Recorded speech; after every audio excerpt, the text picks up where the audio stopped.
There are some people in the prisons who have been granted bail, actually. They have been granted bail, but they are still there because they can't meet the bail conditions.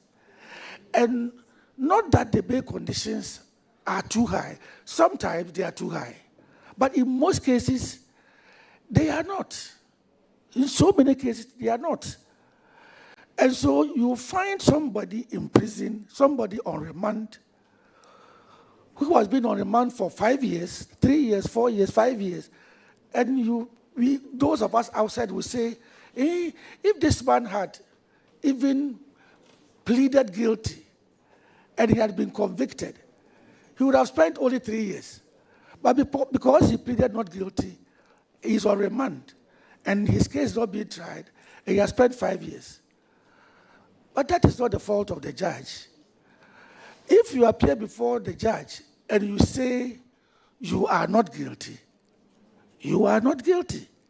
The judge says you are released on bail. But there are some people, unless you say they should sign their own bail bond, they can't get anybody to come and bail them. Unless you release them on their own self-recognizance, they will not get anybody to come and bail them. I mean, there are some of them, and as a judge, we have conditions to grant bail. The main condition a judge looks at is, this man I'm releasing on bail, is he likely to come and stand trial? The person who is making efforts to run away because he has gone to see some foreign embassies to seek asylum, he's trying to run away already. The man has been granted bail once and he didn't appear. And so if a judge decides that, no, a person like that, I'm not going to grant to bail, it doesn't matter the offense that the person has committed. The judge may not grant bail, but even if the judge wants to grant bail, he will not give you bail on self-recognizance. So persons like that, they will not get people to stand surety for them, and they will be there.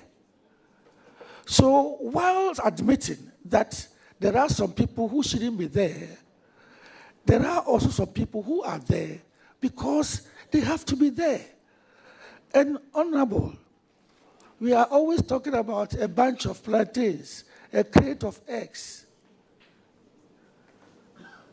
My mother is a Catholic, was a Catholic. I always tell this story. My mother was a Catholic.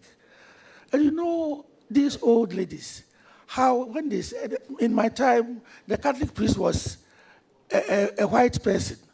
So at the end of the year, my mother wants to go and then harvest a particular plantain that he has nurtured over the year. My mother was going to the farm every morning with a bent back. This young man was sitting under the shady tree. In our place, we call it in Kwankwanuase, playing drafts. Every day, my mother passed by him to go to the farm. Now, 1 year on, it is time for harvest. My mother wants to go and harvest the plantain to come and give to the reverend minister, the white priest, who speaks Latin. And then this young man has gone there. And you know, when they go there, they don't cut the plantain. They move it from the top. So my mother will walk all the way to the place before realizing that the plantain has been harvested. We sit in Accra here. When a magistrate at Gosu decides to send the boy to prison for 3 years, we sit in Accra here and say, the man stole only a bunch of plantains.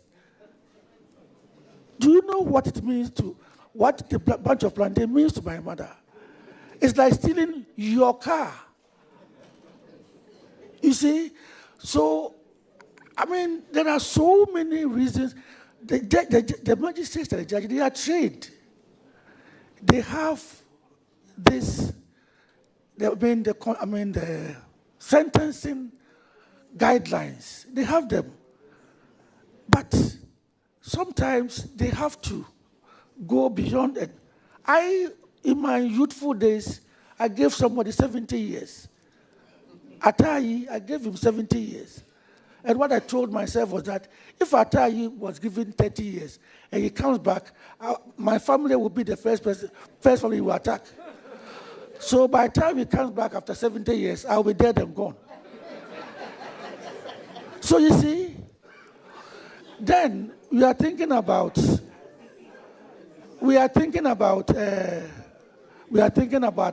community service. Yes, there are some people who, if you give 3 years, 4 years, touch wood, if I am convicted and sentenced to 4 years in prison at Nsawam, I may not eat prison food for even a day. I will have some people bring food to me. So if you want to make me feel the prison punishment, prison sentence, then maybe you should order me to go and do community service. Maybe around the place where I stole, or around the courts, that they'll see me. Because punishments are not only for the person, the victim, or the person being punished, but to deter other people. So community sentences should be introduced. But that one is in your bosom. It's a law. That one will have to be taken up by you. Another way of decongesting the prisons is through the parole system. People should be able to go out on parole for exhibiting good conduct or whatever. So if the parole system is introduced, I'm certain we can reduce the numbers in the prisons considerably. But, parole system, you cannot do that without tackling the social welfare angle of the parole system. You have to beef up, because I know in some jurisdictions, when a parolee or a person who has been granted paroles may not even be able to go beyond a certain distance because he has a tag that gives AI alarm to somebody. We don't even have these things here. So, Honorable, we are at it. We will play our part by reducing our pension for imprisoning people. We will curb that pension of giving long sentences. I'll talk to my people, because any long sentence person you send to my wife, I get a knock. You allow these people to come here, and they are disturbing me. So, Honorable, that is what we are going to do. Thank you. Thank you very much. Honorable Ladi, do you have a supplementary question, or you want to ask your last question?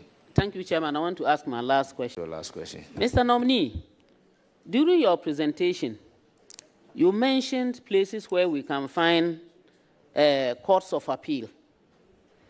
Unfortunately, I sat really feeling very bad, because I would say I come from the northern sector. And I have continuously heard my people crying when they have any case that needs to go to the appeal court. They would have to travel as far as to either Kumasi or Accra. I have listened to you carefully and heard you talk about infrastructure and the way monies have to be spent, which is quite a difficult one. Will you consider putting up at least one with all the amenities that are needed to take care of the 5 regions of the north, to ease problems of our people having to travel these distances? Yes. Honorable Chair, Honorable Chair, oh, it is possible, it is feasible. We have done it before. We have done it before. You see, I know how sentimental people feel about such things. When I started acting, I got a letter from a community, and they said they wanted, it was written so beautifully, they wanted a district court. So I gave it to the court's services manager to advise me. And you know what?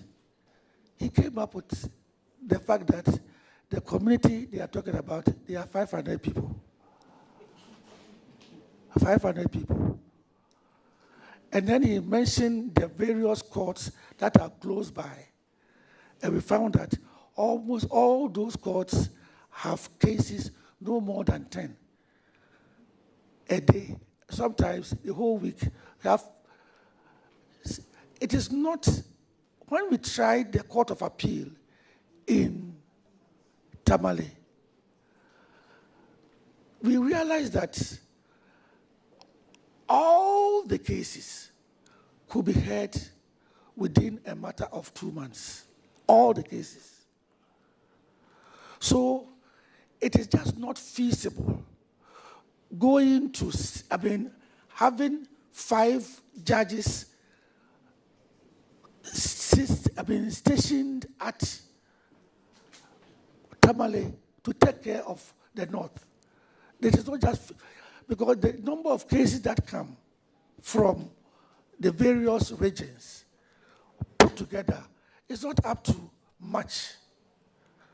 So, to prevent this situation where lawyers and parties will be coming to Kumasi or Accra, that is why we are introducing the virtual, so that they will be meeting in Tamale. The lawyers don't need to, with virtual hearing, the lawyers don't need to move at all. They have to be in Tamale. So, as I said, if you have a case which is being handled by a lawyer from Kumasi, for now, the lawyer will have to travel to Tamale to go and be in the Tamale courtroom where the virtual takes place. But as I said, we are working at it. In a matter of time, we have find ourselves in a situation where some of the parties and the lawyers can be in Tamale courtroom, whilst some other lawyers will be in Kumasi, and they'll be hearing cases. This is done. When international arbitration takes place, people hardly travel from here to London for international arbitration. They do virtual hearing. So that is what, if it becomes necessary for us to station judges permanently in Tamale like we have done in Kumasi, we will do that. But Honorable, you have to help us get accommodation for them.